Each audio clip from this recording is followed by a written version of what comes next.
Hello dear students, welcome to Backlogs Baba YouTube channel. Myself Manoj Shyam Kumar. So ఈరోజు మనం composite Telugu సంబంధించి ఒక final test video అంటే that means one last time video. ఇక మీరు public ఎగ్జామినేషన్కి చాలా దగ్గరలో ఉన్నారు కాబట్టి అసలు ఏమేమి చదువుకోవాలి, ఏమేమి చదువుకుంటే మీరు 70 out of 70 సాధించగలుగుతారు అండ్ థియరీ పరంగా ఇంపార్టెంట్ ఏం చదువుకోవాలి అనేవి ఈ వీడియోలో నేను డిస్కస్ చేస్తాను. సో కాంపోజిట్ తెలుగు రాసే విద్యార్థులందరూ కూడా ఈ వీడియోని స్టార్టింగ్ నుంచి ఎండింగ్ వరకు చూడండి, ఎక్కడ స్కిప్ చేయొద్దు. అండ్ మీ ఫ్రెండ్స్ ఎవరైనా ఉంటే కనుక వాళ్ళకి కూడా షేర్ చేయండి, ఓకేనా? ముందుగా వీడియోలోకి వెళ్ళే కంటే ముందు దయచేసి వీడియో అందరినీ కూడా లైక్ చేయండి, మన బ్యాక్లాగ్స్ బాబా యూట్యూబ్ ఛానల్ని సబ్స్క్రైబ్ చేసుకోండి. మీ జూనియర్స్ అందరికి కూడా మన ఛానల్ గురించి చెప్పి వాళ్ళని కూడా సబ్స్క్రైబ్ చేసుకోమని చెప్పండి. పద్య భాగానికి సంబంధించి జాగ్రత్తగా అబ్జర్వ్ చేయాలి. పద్య భాగానికి సంబంధించి ఫస్ట్ క్వశ్చన్, జలియన్ వాలాబాగ్ దురాంతం గురించి మీరు ఖచ్చితంగా చదువుకోవాలి, చాలా చాలా ఇంపార్టెంట్. నెక్స్ట్ ప్రకృతి సందేశం యొక్క సారాంశం, చాలా సార్లు రిపిటేషన్ అయింది క్వశ్చన్, సో ఇది కూడా ఇంపార్టెంట్. నెక్స్ట్ క్వశ్చన్, ప్రజలు నష్టపోయినప్పుడు పాలకులు అధికారులు ఎలా ఆదుకోవాలి అనే క్వశ్చన్ మీరు ఖచ్చితంగా చదవాలి. అనుచరులు ఎన్ని రకాలు, అనుచరులు ఎన్ని రకాలు. తర్వాత నైతిక విలువలు అవసరం, అంటే వ్యక్తుల నిత్య జీవితంలో నైతిక విలువల యొక్క అవసరం ఏమిటి అనే క్వశ్చన్ మీరు ఖచ్చితంగా చదవండి. తర్వాత ధర్మ వ్యాధుని వ్యక్తిత్వం, ప్రత్యక్ష దైవాలు పాఠ్య సారాంశం ఆధారంగా లేదంటే పాఠ్యభాగం ఆధారంగా ధర్మ వ్యాధుని యొక్క వ్యక్తిత్వం ఎలాంటిది మీరు ఖచ్చితంగా చదువుకుని తీరాలి, ఓకేనా?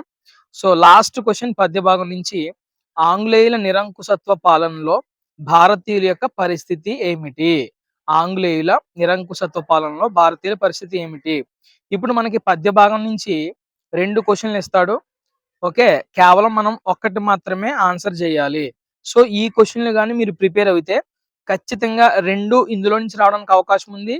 ఒకవేళ కష్టంగా ఇచ్చినప్పుడు కూడా అట్లీస్ట్ ఒక క్వశ్చన్ మీరు రాయగలుగుతారు, 8 మార్క్స్ మీ సొంతం అవుతాయి, ఓకేనా? సో నెక్స్ట్ వచ్చేసి సృజనాత్మకతకి సంబంధించినటువంటి ప్రశ్నలు.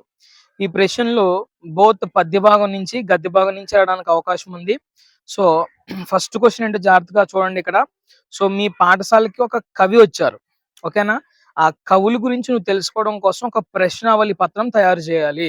ఒక 10 ప్రశ్నలు తయారు చేసుకోవాలి. అంటే నేను ఉజ్జాయింపుగా చెప్తున్నాను, ఎన్ని ప్రశ్నలు అయితే అన్ని ప్రశ్నలు సారాంశానికి సరిపడా మీరు ప్రశ్నావళి ఆ కవిని అడగాలి. ఎలా అడుగుతారు, ఏ ప్రశ్నలు అడుగుతారు అనేవి మీరు ఆన్సర్గా ఈ క్వశ్చన్కి రాయాలి. రెండో ప్రశ్నగా, మీ పాఠశాలలో ప్రత్యేక అవసరాలు గల పిల్లలకు నువ్వు ఎలా తోడ్పడతావు, మీ పాఠశాలలో ప్రత్యేక అవసరాలు గల పిల్లలు ఉన్నప్పుడు నువ్వు వారికి ఎలా సహాయం చేస్తావు లేదా ఎలా తోడ్పడతావు. నెక్స్ట్ మూడో క్వశ్చన్, కష్టాల్లో కృంగిపోకుండా మిత్రునికి లేఖ, కష్టంలో కృంగిపోయినటువంటి మిత్రునికి లేఖ రాయాలన్నమాట, ఓకేనా? తర్వాత ఫోర్త్ క్వశ్చన్, నాటక ప్రదర్శనకు ప్రేక్షకులకు ఆహ్వానం పలుకుతూ కరపత్రం రాయాలి. ఓకే, మీ ఊర్లో నాటకం జరుగుతుంది, ఆ నాటకానికి ప్రేక్షకులందరినీ కూడా నువ్వు ఆహ్వానించాలి. సో ఆహ్వానిస్తూ ఒక కరపత్రాన్ని నువ్వు సిద్ధం చేయాలి, ఓకేనా? కరపత్రం రాయాలి. నెక్స్ట్ ఫిఫ్త్ క్వశ్చన్, మీ పాఠశాలలో విద్యార్థికి వక్తృత్వ పోటీలలో జిల్లా స్థాయి బహుమతి వచ్చింది, అతనిని అభినందిస్తూ అభినందన పత్రాన్ని నువ్వు రాయాలి, ఓకేనా? అతన్ని అభినందిస్తూ అభినందన పత్రాన్ని నువ్వు తయారు చేయాలి, అర్థమవుతుందా? సో సృజనాత్మకత సంబంధించి మనకి 2 ప్రశ్నలు ఇస్తాడు, కేవలం ఒకటి మాత్రమే రాయాలి. అయితే ఈ ప్రశ్నలు నువ్వు 5 కూడా బాగా ప్రిపేర్ అవ్వగలిగితే ఒకటి పక్కాగా ఆన్సర్ చేస్తావు, 8 మార్కులు నీ సొంతం అయిపోతాయి, ఓకేనా? కాబట్టి ఇవన్నీ కూడా జాగ్రత్తగా మీరు రాసుకోండి, లేదంటే స్క్రీన్ షాట్ తీసుకుని బాగా ప్రిపేర్ అవ్వండి. తర్వాత మనకి రామాయణానికి సంబంధించి ఒక 2 ప్రశ్నలు కూడా అడగడం జరుగుతుంది. అందులో 2 ఇస్తే మనం కేవలం ఒకటి మాత్రమే రాయాలి. సో ఇక్కడ 7 ఇంపార్టెంట్ క్వశ్చన్స్ ఉన్నాయి మన దగ్గర. మీరు ఈ 7 కూడా బాగా ప్రిపేర్ అవ్వనట్లయితే ఒకటి ఖచ్చితంగా రాసేస్తారు, ఓకే? ఫస్ట్ క్వశ్చన్ చూడండి, వాల్మీకి రామాయణ స్వీకారం, అంటే శ్రీకారం, ఇక్కడ స్వీ అని పెట్టాను, శ్రీకారం చుట్టిన విధానం, ఓకేనా? వాల్మీకి రామాయణం శ్రీకారం చుట్టిన విధానం గురించి మీరు ఖచ్చితంగా చదవాలి. తర్వాత రామాయణం యొక్క ప్రాశస్త్యాన్ని గురించి ఖచ్చితంగా చదవాలి. నెక్స్ట్ సీతాపహరణం, ఇది చాలా చాలా ఇంపార్టెంట్, సీతాపహరణం. నెక్స్ట్ శ్రీరామ సుగ్రీవుల మైత్రి గురించి మీరు చదవాలి. రాముని గుణగణాలు, అంటే ఉత్తమ వ్యక్తిత్వం కూడా సేమ్ ఇలాగే వస్తుంది. కాబట్టి మీరు ఉత్తమ వ్యక్తిత్వం అని అడిగినా, రాముని యొక్క గుణగణాలు అని అడిగినా సేమ్ క్వశ్చన్ చదవచ్చు, అదే రాసేయచ్చు. శ్రీరాముడు వనవాసానికి వెళ్ళడానికి గల కారణాలు ఏమిటి అనే క్వశ్చన్ కూడా చాలా ఇంపార్టెంట్. దాంతో పాటుగా రామాయణంలో మీకు బాగా నచ్చిన పాత్రలు ఏవి, ఎందుకు? అంటే మీకు బాగా నచ్చిన పాత్రలు ఏమున్నాయి, మీకు ఎందుకు ఇష్టం, ఓకేనా, మీకు ఎందుకు నచ్చాయి అనే ఎక్స్ప్లెనేషన్ ఇస్తూ మీరు ఈ రామాయణం క్వశ్చన్లు ఖచ్చితంగా చదవండి. ఖచ్చితంగా ఒకటి రాస్తారు, ఇందులో కూడా మీకు 8 మార్కులు వస్తాయి, ఓకేనా. నెక్స్ట్ మనకి పాత్ర స్వభావం ఒకటే వస్తుంది, ఇందులో ఎలాంటి చాయిస్ కూడా ఉండదు. సో మందర ఒకటి, శ్రీరాముడి గురించి ఒకటి, లక్ష్మణుడి గురించి, భరతుడి గురించి, రావణుని గురించి. సో వీరి గురించి మీరు పాత్ర స్వభావాలు చదివితే ఖచ్చితంగా మీకు ఇందులోంచి ఒకటి రావడానికి హై ఛాన్సెస్ ఉంది. నెక్స్ట్ ప్రక్రియలు ఒకసారి చూసుకుంటే కనుక ప్రక్రియలో కూడా వ్యాసం గురించి చదవాలి, వ్యాసం యొక్క ప్రక్రియ. తర్వాత నాటకం యొక్క ప్రక్రియ చదవాలి, నాటకం. తర్వాత కథానిక. ఈ ప్రక్రియలు ఖచ్చితంగా మీరు చదువుకుంటే ఈ మూడింటిలో ఒకటి రావడానికి చాలా హై ఛాన్సెస్ ఉన్నాయి కాబట్టి మీరు బాగా చదువుకోండి, నెగ్లెక్ట్ చేయొద్దు. ఓకే, నెక్స్ట్ కౌపరిచయాలకు సంబంధించిన సమాచారం చూసుకుంటే ఉమర్ ఆలీషా గారి గురించి ఖచ్చితంగా మీరు చదువుకోవాలి. ఉమర్ ఆలీషా గారితో పాటుగా ఎర్రన యొక్క కౌపరిచయం చదవాలి, ఎర్రనతో పాటుగా శ్రీకృష్ణదేవరాయల కౌపరిచయం చదవాలి. ఈ 3 కౌపరిచయాలు కనుక మీరు చదివినట్లయితే మన పబ్లిక్ ఎగ్జామినేషన్ లో ఒక కౌపరిచయం ఖచ్చితంగా 100% రావడానికి అవకాశం ఉంది, కాబట్టి నెగ్లెక్ట్ చేయొద్దు.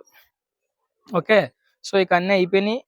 కొన్ని ఇంపార్టెంట్ పద్యాలు చూసుకుంటే, సో పోయం ఇచ్చి మనకి క్వశ్చన్స్ అడుగుతారు, 2 అడుగుతారు మనల్ని, కాకపోతే మనం ఒకటే రాయాలి.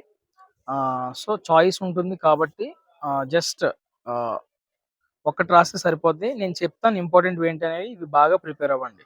ఫస్ట్ది ఏ నిమ్మయి నొత్తమవి అనే పద్యం ఒకటి, రెండోది నీక వగచి వగచి అనే పద్యం ఒకటి, మూడోది చూడండి ఒకసారి ఇక్కడ సత్యశీల ధర్మ సంస్థాపనార్థమై అనేది ఒకటి, తర్వాత ఇది కాదదియును అనేది ఒకటి, హితులు హితాహితులు అనే పోయం ఒకటి బాగా చదవాలి.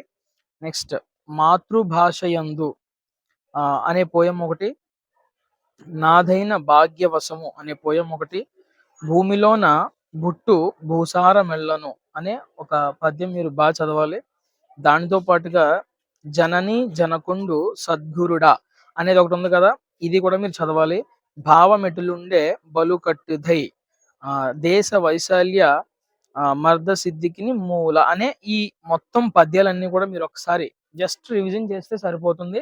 100% మీరు ఒకటి రాసేస్తారు, మీకు మంచి మార్క్స్ ఇందులో రావడానికి అవకాశం ఉంటుంది, ఓకేనా. కాబట్టి ఐ హోప్ మీ అందరికీ నేను ఇచ్చిన ఈ వన్ లాస్ట్ టైం వీడియోలో ఇచ్చిన ఇంపార్టెంట్ క్వశ్చన్లు అన్ని కూడా మీకు అర్థమయ్యాయి అని అనుకుంటున్నాను నేను.